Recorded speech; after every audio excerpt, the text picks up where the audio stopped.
Yo, what is up guys, Ghost here, welcome back to Stormgate Central. So in today's video, I wanted to address some of the initial feedback that we've seen around Stormgate, specifically over on Steam and of course on Reddit. I've honestly wanted to make this video for a few days now, but this may be the best time to make it of all, because we've just had word from Frost Giant co-founder Tim Morton, and he's addressed some of the launch and the initial feedback that we've been getting from these sources. So right now, the game over on Steam has 55% mixed reviews, pretty much what I expected, to be honest with you. Whenever you release a game in early access, I think there are always going to be a portion of people, especially if you have to pay for that early access, who will just download the game, see that it isn't finished, and they'll give it a negative review. It's just the way it goes. No matter how transparent you are, there are going to be people out there who think that the game should be a finished product, and if they have to pay for it, that's what they should be getting. And because of that, a lot of people will tend to review bomb on Steam these days for any tiny little nitpick, and a lot of people just sort of forget what early access actually means, or they simply don't like the art style. But what I did want to do here is highlight some critical feedback that was actually constructive, was well thought out, and I guess echoes the concerns of the many. Before we get started though guys, as always, if you do enjoy the content here on the channel, don't forget to hit up that subscribe button. Plenty more Stormgate content to come here. The Tasteless Showdown is going to be starting tomorrow, so hopefully I'm going to get my hands on some of those games and be able to cast them here on my channel as well. That would be awesome. I've got a load of guides planned as well to help you guys improve your play, so if that's something that interests you, then make sure that you are subscribed. And as always, thank you guys so much for the support. Alright, so let's take a look at some of the feedback that we've seen around Stormgate, and then after that we'll get into Tim Morton's statement and what they plan to change going forward with the game. So this is a good one here. This guy says, "It's a no for now, it's improved a lot since the beta, and it's going in the right direction. I bought the Founders Pack for €60, and once the early access hits, I more or less expected to have anything the early access has to offer. Well, I found out I already have to buy one of the co-op commanders for €10. The value or gameplay you get out of some of the commanders is way above that price tag." I think he meant to say way below that price tag, and it feels especially rough if you have already bought the game for €60. I'm aware that this is part of the Founder Pack, that I have exactly what it says in the description, but this feels to me like a direction this monetization is heading that I do not enjoy. And I really understand this guy. He's obviously giving it a negative review. It seems based on this one single fact. It did kind of surprise me as well, guys, when I logged into the game and I found that the co-op commander called Wars was purchasable for me for $10, even though I was a Kickstarter backer at the Ultimate Edition level, which is the $60 edition. It does seem a little bit cheap, but on the flip side, I understand that Frost Giant want to get their game up into early access, and they need to start monetizing it so that they can have some sort of a revenue flow here. But I do think this decision was perhaps a little bit out of touch. Maybe they just shouldn't have launched Wars at all. After all, I think the other co-op heroes that we did get were more than enough to be going on with in the meantime, and what they could have then done is launched Wars maybe a month later for $10 or €10 or whatever. That would have been totally acceptable. Now, whilst that guy gave a nice, well thought out review, there are also a lot of people with just the tiniest nitpick, really in my eyes, that are going to give it a downvote. So this guy has 1.4 hours in the game, and he just says, "You can't pause the single player campaign." Like, okay, I get it, that's annoying that you can't pause the campaign. Does that really warrant like a negative review? I don't know, dude. Here's somebody else who has literally 30 minutes of game time, and they just say that Godsworn looks better than this game, and it was made by 2 people, and that StarCraft came out 2 decades ago, and that looks better as well. So to me, this kind of just smacks of somebody who's already decided that they don't like the way that the game looks, and for some strange reason, they have nevertheless decided to purchase the game, go and play it, and then leave a negative review. So there is definitely a lot of that going around, just people playing for like 30 minutes and then leaving a negative review on an early access game, which is just kind of how it goes. But there are some good positive reviews as well. So this guy here says, "The campaign feels unfinished, as others have said. I haven't played an RTS for more than like 10 hours in a decade, but I'm having a blast losing like 80% of my games in 1v1. Unlike many other RTS, it feels like it is easier to tell why I won and lost." This guy here says it's obviously a work in progress, but the bones of the game are really there. It's really solid. If you're a campaign player, I'd say to stay away for now, as the campaign is definitely the part that needs the most work, but the PvP is really, really good, with a skill ceiling that's just as high as one would expect from a Blizzard-style RTS, but a skill floor that has been lowered just enough for players like me who bounced off of StarCraft 2 ladder to feel like they can get the hang of it. I like the co-op quite a bit as well. So there seems to be these 3 different kinds of player, right?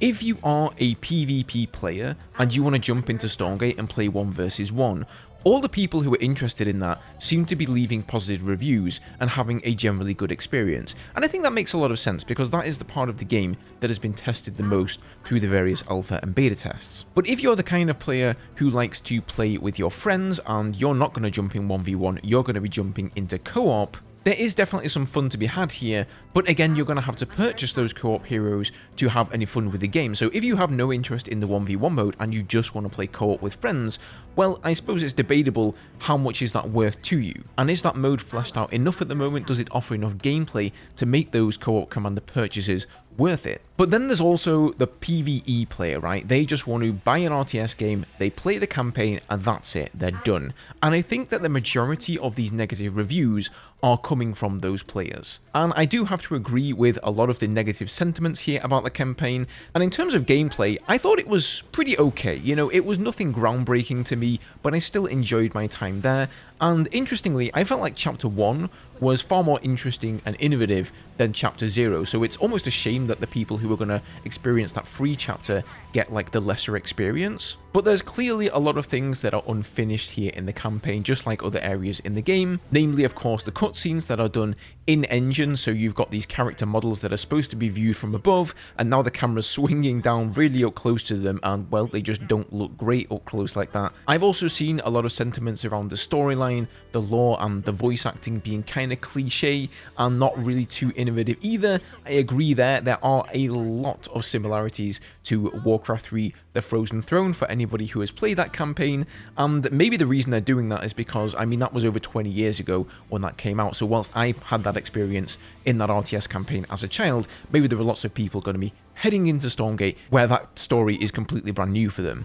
So overall feedback has been a very mixed bag. There are people who are loving the 1v1, there are people who aren't too impressed with the campaign, but what are Mr. Tim Morton and co gonna do about it? Well, let's have a little read of his response here. So he posted this over on the subreddit and it's called Early Access Preview, Learnings and Feedback. And he says, "Hi everyone, Tim Morton here. 2 days ago, Stormgate was released publicly into Early Access. This was a huge milestone for us. Early Access is a new experience for the team, but I genuinely believe in the benefits of using feedback to drive development. We want to thank all of you who have been supportive of our team and of Stormgate. Remember, this is only the beginning of our journey. Our Early Access launch formally begins on August 13th, when we open up the game for free for all players, and we still have a long road ahead. We expect to be in Early Access for at least a year of active development before we believe we'll be ready for 1.0.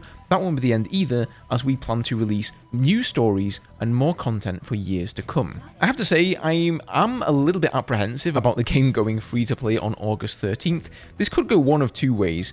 Perhaps the reason that people are leaving some negative reviews is because they've had to pay for access to the game up until this point. And so when you've had to pay for something and you're dissatisfied with it, you're more likely to leave a negative review. So maybe once August 13 comes around and people get in there for free and they can play the 1v1 for free and etc., perhaps the amount of positive reviews are going to go up.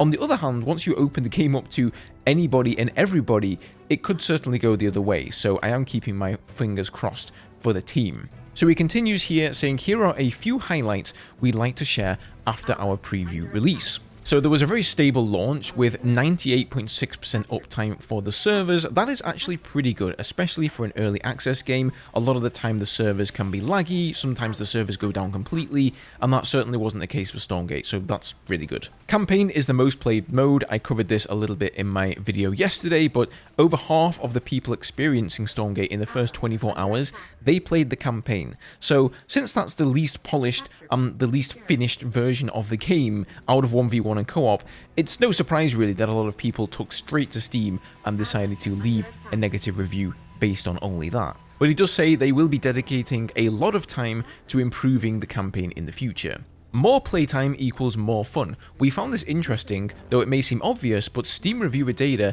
indicates that the more players take the time to sink their teeth into the game and explore the various modes in Stormgate, the more they tend to enjoy it. You'll find Reddit posts to this effect too, where players' opinions improved after actually spending some time with the game.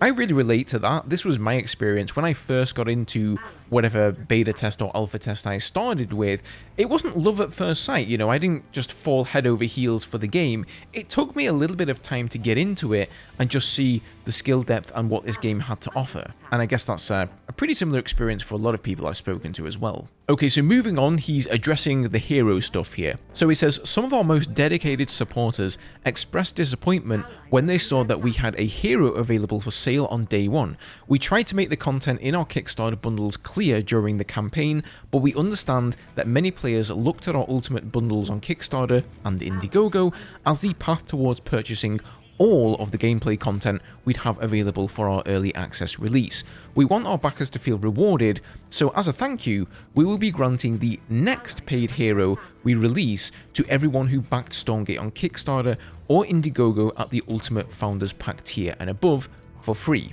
We also aim to grant that next paid hero for free to everyone who purchased or purchases the Ultimate Early Access Pack on Steam.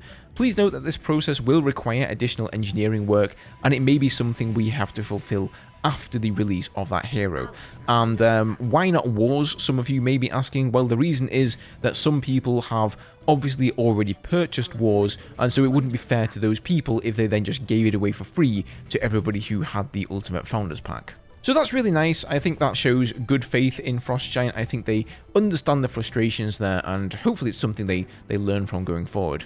So the next section here is called We Are Acting on Feedback. So early access provides us with critical feedback that will help us continue iterating and improving the game. Here are some of the issues we're already taking steps to address in the months to come. So audio and visual feedback. We saw negative reaction to character models in the cutscenes, particularly Amara, and to real-time segments not having animated mouths. We have changed plans based on this feedback, which will take time to implement. The current implementation was definitely something we considered early access and not final.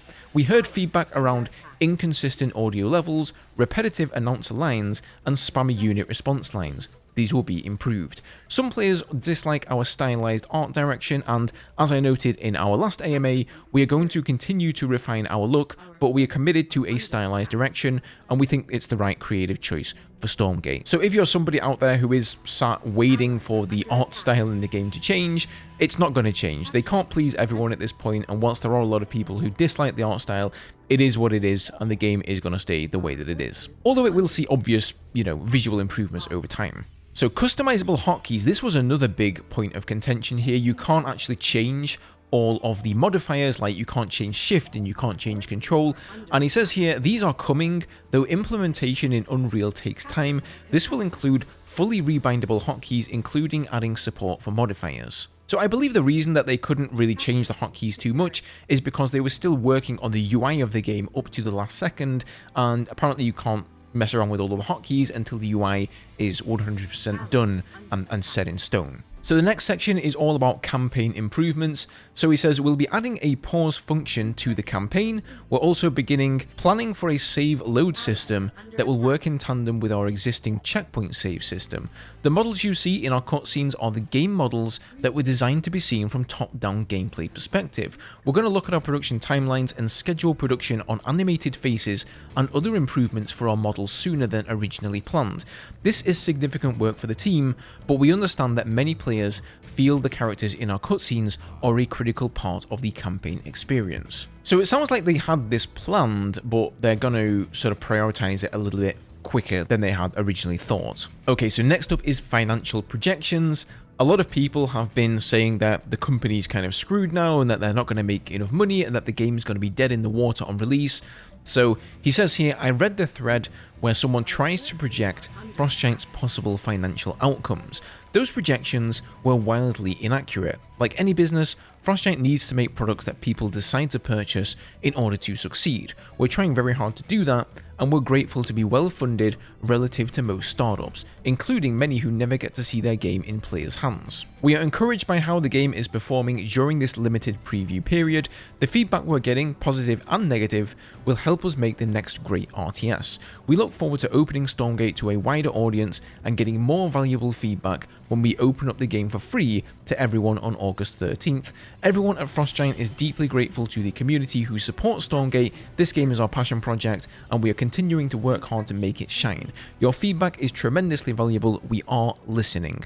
Please keep the suggestions coming, bear with us, stay respectful, and good luck, have fun. So that was a good response there, I think, from Tim. Hopefully it puts some people's worries at rest, that they are working on a lot of the gripes that people have with the game.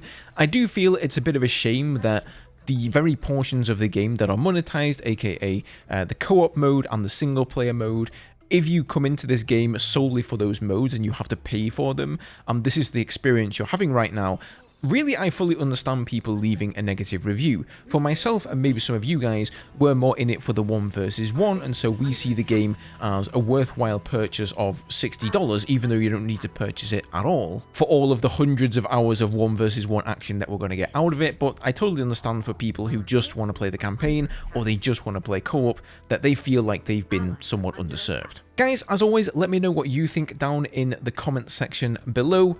If you enjoy the content here on the channel, hit up the subscribe button, leave a like if you enjoyed the video as well. That always helps out with the algorithm. Thank you so much for watching today. Have a good day, and I will see you guys in the next one.